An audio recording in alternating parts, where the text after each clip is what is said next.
Y.G.O-LYFE here. Thank you for tuning in, fellow dudes. Just coming at you with another deck profile for November. You know it's the holiday season, but really just getting ready to switch gears with Yu-Gi-Oh and going into the year 2020. Like wanting to play more, doing more videos and more connecting with you all, fellow dudes. So I'm just gonna come. I'm just here to show you my Crusader deck profile. Just show you it's just a very simple deck, fun to play, really annoying to your friends because you whatever they do, it doesn't really matter. You play the deck as your hand, you play with it with your extra deck, and you just make plays because it's just Crusaders. And I'm gonna go ahead and get into the deck profile and show you and talk about why I play certain cards and the big deal of the deck. Here we go. All right, starting off, we got the main guy, Crusader Maximus. With him, a lot of the OTKs with this deck is still possible against your opponent with the double damage with him. So play 3 of him. Next, we have Draco. Always getting other Crusaders back, especially when it's you don't have this open hand. You search it, you know that you're searching it, but also you got to use the Maximus early to link up climb, and you have these 2 in your hand. Just play this second. Is keep on going. Know that everybody uses this for the guard dragon, so I always kind of fear that they might just hit this one just to end the guard dragon thing instead of just hitting other things.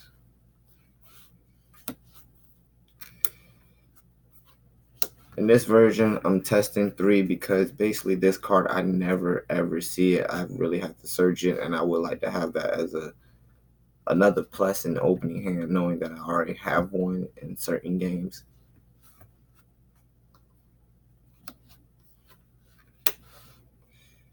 Play 2 of the water ones because it's basically she's graveyard, and she's really, if I get her in graveyard, I get her in graveyard, but also she's being a tuner. I like her, so I play at least 2 of her, not just playing 1, but 2 for right now for just fair play.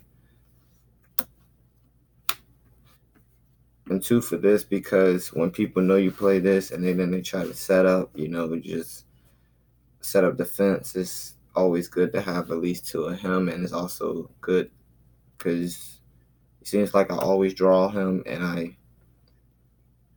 always have him in opening hand, but I decide not to really focus on the Beast and Barkion version of him because it just seems like it's just too much of a waste to like put another tuner. Just it's Crusaders. You can have different variants to this deck. Also, we got 2 of the World Crowns, 2 World Crowns because he's 2 World Crowns is just very, very, very useful. It opponent summon things from the extract, try to use the fact, no, send this to the tribute and get their card to the graveyard. But also just you could want to play 3. I say side the third one because the extra boost with the being able to summon it just like a Crusader monster is just very helpful. So you want it really in the grind game.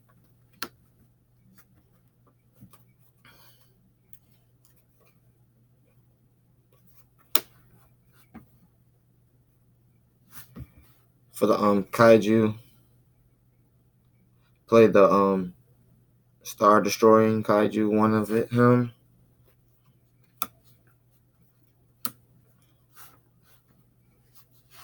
Play also 2 of the Lightning Strike Kaiju because these are the big ones, and fluctuating with giving your opponent 1 and then it can attack, but it being 33, it helps you to a point where your opponent just they know they're going to lose because of the adding boost on equal max. It just automatic ensure games.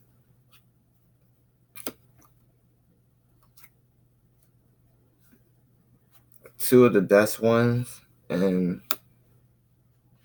it's kind of weird playing it with the insects and in the deck, but never mind that. But it's just the lower attack ones, the ones that you know you can still get game because you have more Crusaders on your link monsters. So having these as the low attack ones in a good ratio, because really you kind of just don't want to give your opponent a Gamma Seal, like especially with Kaiju Waterfront being that floating field spell.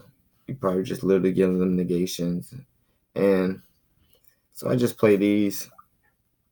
That's the real reason why I decided not to play Kaiju Waterfront, because their effect mean Kaiju counters from anywhere on the field. That's your opponent's or your side of the field. So I don't feel like that's very valuable to play Kaiju Waterfront in here, even though it is a great plus in it. It's just unnecessary because you don't have really a good utility to turn them off when you give them to your opponent. So that's it for the monsters right there.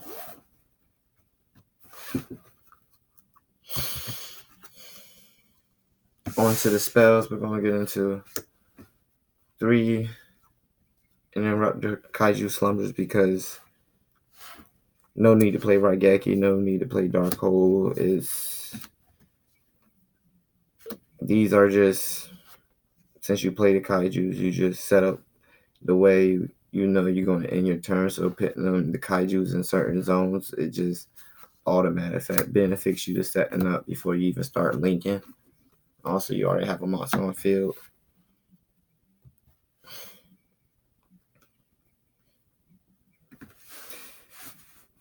Like I said, I don't play the Kaiju Waterfront, but I do play 3 of this one because it just, your link monster gain 500, and then it can also attack all your opponent monsters. So ensuring you the OTK. No big deal about that card. Just read it and weep with the effect. Play 2 because if I have the field spell and opening hand, I can just search this out with the link 2 Crusader, and I can just protect him from other card effects.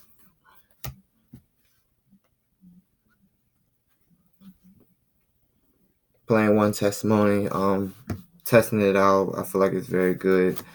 Also, just Crusaders really don't have a draw power, so just testing 1 of this instead of link rebound. But this one I feel like is very useful because then it's also another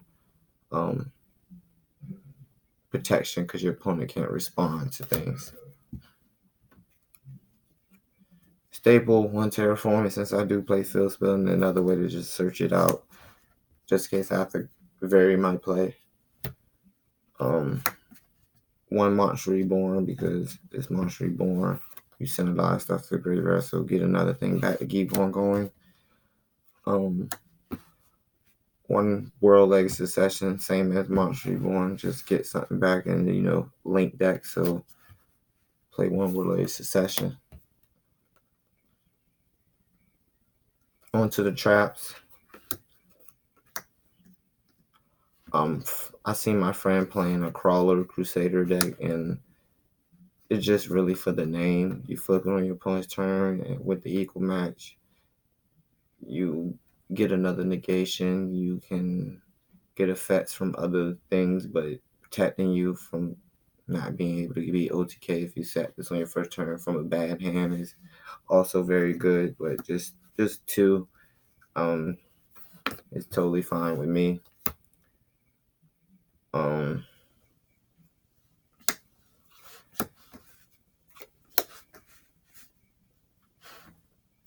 3 Crusader Vanguards. I played 3 of this because this card right here is basically, you feel good about going first playing this. You basically like lure your opponent into doing stuff to see what you have, to try to bait into things that really, it just such a good advantage playing this in Crusaders.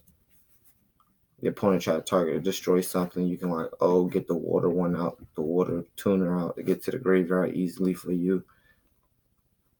And ending off the traps with just 2 strikes, just for them certain monster effects. I choose this over impermanence. I'm not really big on traps, but your opponent activate monster effects, you can just activate this. And Solemn Judgment will be good.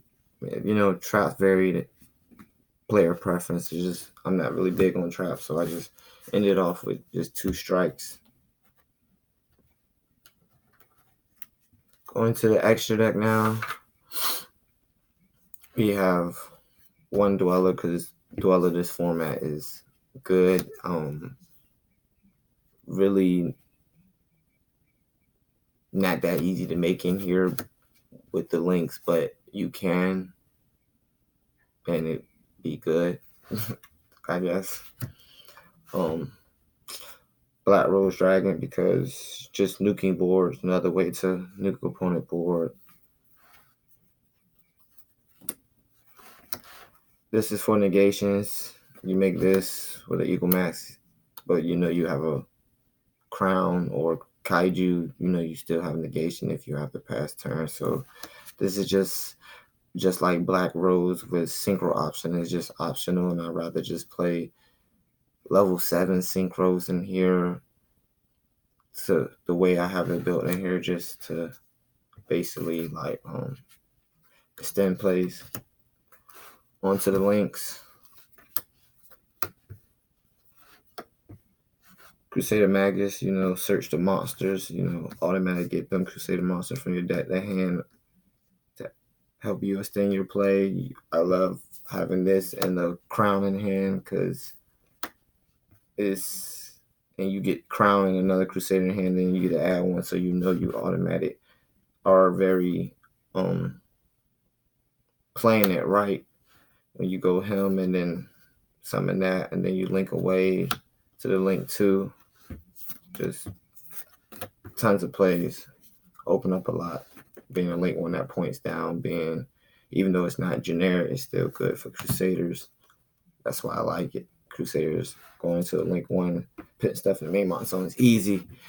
Playing 2, Sparta, because they're just situationals. You just need to move your opponent card into the right zone when you don't have a kaiju, and if you're just not drawing kaiju but you're drawing Crusader, it's just always good to have at least 1 of her in the extra. But I have 2, just for, don't know what else to put in there.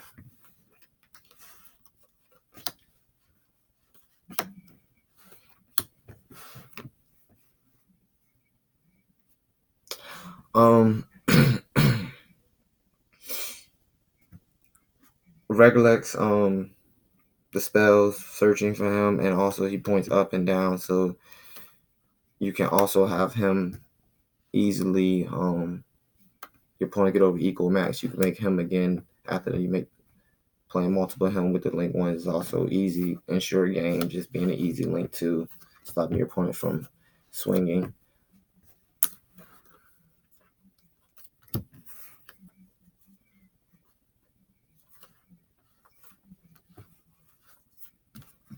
Three equal max, just because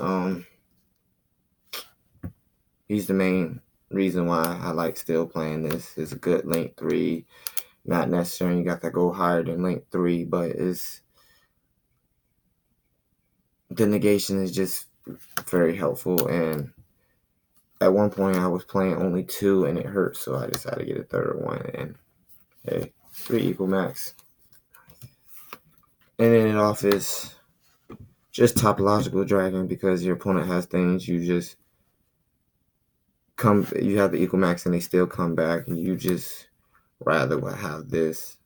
Because if you have the World Age Succession, and you bring back an equal max and the main monster's on you, and have another monster, you just want to have something to go into just in case if that scenario ever happens. And having him is way better over Star Yuju, because if I had Star Yuju, I really wouldn't think I'd only be using 2 monsters to make the Star Yuju.